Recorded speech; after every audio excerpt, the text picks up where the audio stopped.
Welcome to Undercurrents of Romance, the show that celebrates every subgenre of romantic fiction. In each episode, I peel back the layers of your favorite love stories and chat with the talented authors who bring them to life. I'm your host, Tracey Devlyn. Now, let's dive in with today's guest. Hello, romantics. I'm here with author Letizia Lorini to talk about her new romantic comedy, The Wedding Menu. Welcome, Letizia. Thank you so much for having me, Tracy. And you're joining us all the way from Sweden, I think, right? Yes, from Malmö, Sweden. Oh, very nice. How's the weather there? We'll get the weather talk out of the way here really quick. Foggy right now, which is Foggy. terrible, and it's followed by several weeks of rain, so still Okay. not great. Sounds kind of like what we're enduring here in North Carolina. Yeah, So yeah, not all that much different. yeah, I bet. Well, Sweden's one of the countries I have yet to visit, so I do hope I get over there. I know you're originally from Italy, and you're now Yeah, living in Sweden, but I've yeah, been to your homeland, but I have not been to Sweden yet. So, yeah. Sweden is really pretty. I actually have been to North Carolina instead. I lived there for a little bit. did you go to school here? Did I see Yeah, that? Yeah. exactly. Okay. I thought I was going to mention that before we jumped online or jumped on air here, and I forgot to do that. But that's cool. Yeah, it's Yeah, beautiful. yeah, yeah, absolutely. Well, I want to get us started and just say how excited I am to discuss the wedding menu. I was up literally 2 nights in a row up till 2 a.m. And if anybody who knows me knows that I just don't stay up that late anymore.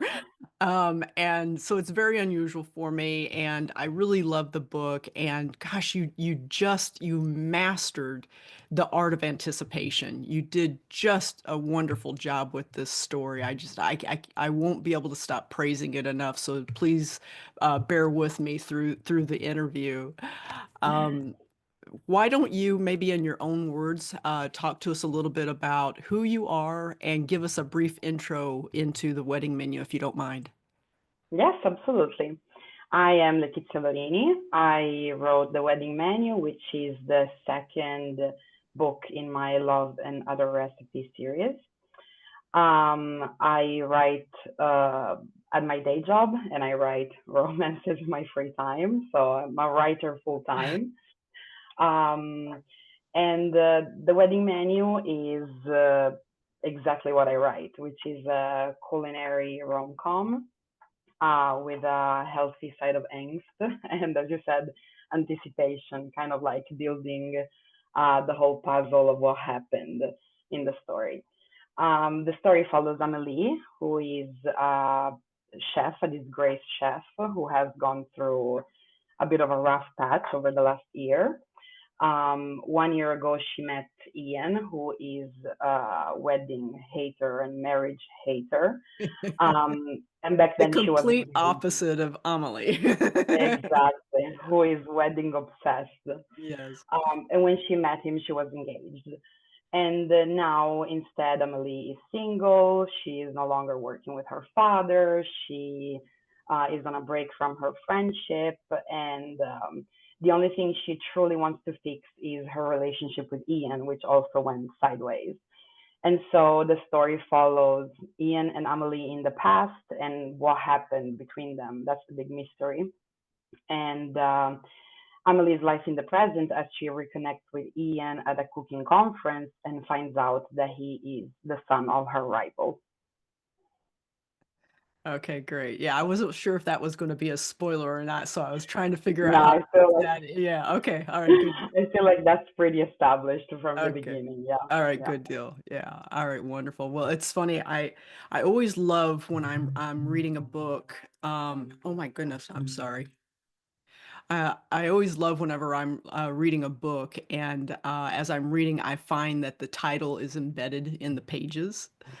yeah. And I'm not going to spoil anything, but whoever pulled the title out of the pages, I just brilliant. That would just made me just laugh out loud whenever I saw that. That was great.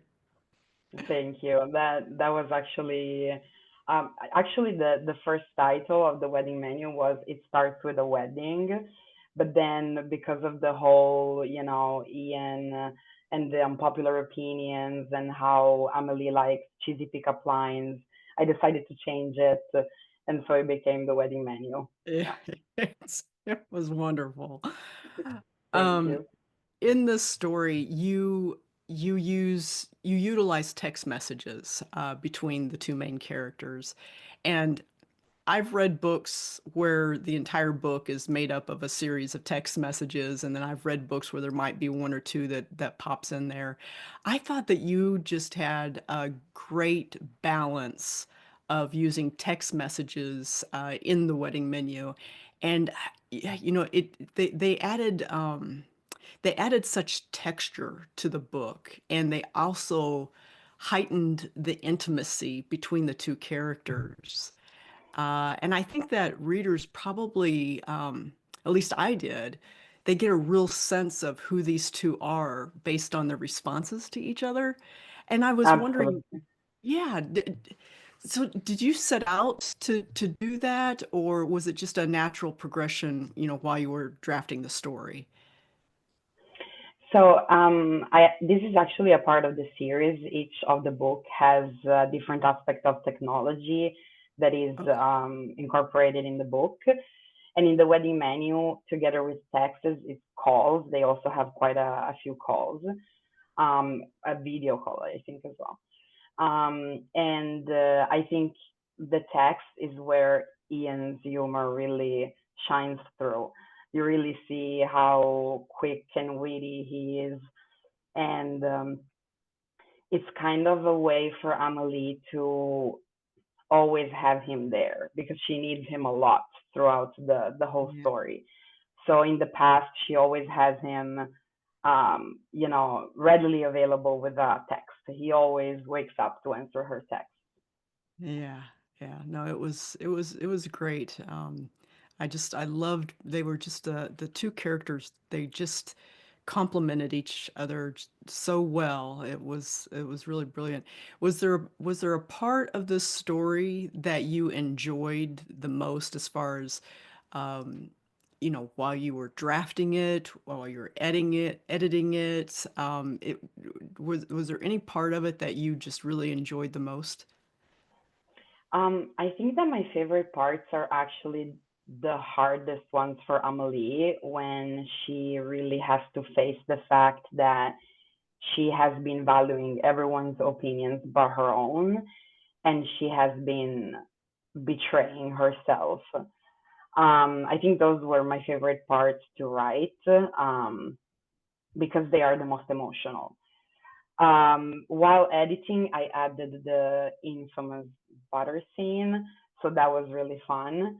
And it became a reader's favorite. So that was really fun to add, at the very last minute. Right, right. Yeah, no, that's great. Well, one of the things that I want to dive into on this show is the story's undercurrents. Every romance has a great story about two people falling in love, which, why I love the subgenre so much. But what I want to explore with you is what I'm calling the second beating heart of the story. That thing that helps propel the story forward. Do you have a sense, or what, in your opinion, what that is, what that undercurrent is in the wedding menu? I think for sure the kind of fun aspect is the cooking aspect, the Okay. different ways that Ian and Emily go about the cooking business and owning a restaurant, and the perspective of a manager, the perspective of a chef, which are very different people.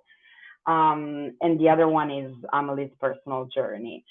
So going from, not respecting herself and being in a bad relationship with her fiance, with her father, with her friend, to learning when to say no and when to set up, you know, Hmm. limits for herself.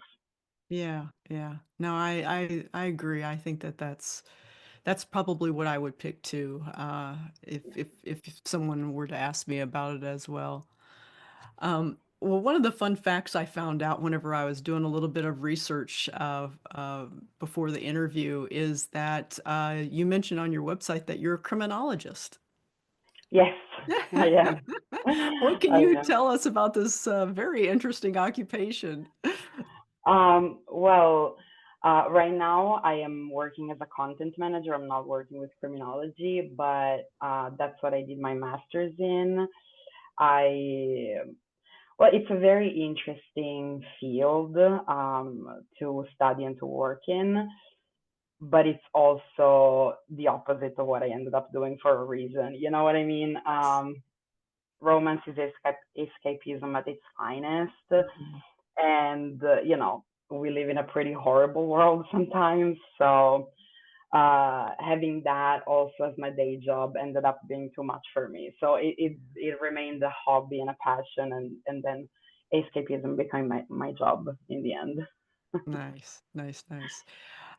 Do you can you tell us what you might have coming up next? Any fun projects that you can talk about?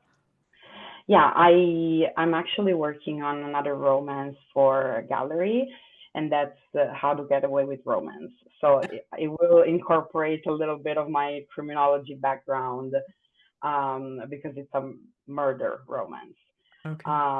So that's gonna be really fun. And then I'm working on the last two books of the series, which instead will be self-published, of Love and Other Recipes. So we're Okay. still gonna see a little bit of Ian and Amelie and the other characters from the Oh, other great. books. Oh, wonderful. Okay, wonderful. Well, the wedding menu releases on January 21st, so be sure to order your copy today. Where's the best place for readers to connect with you online?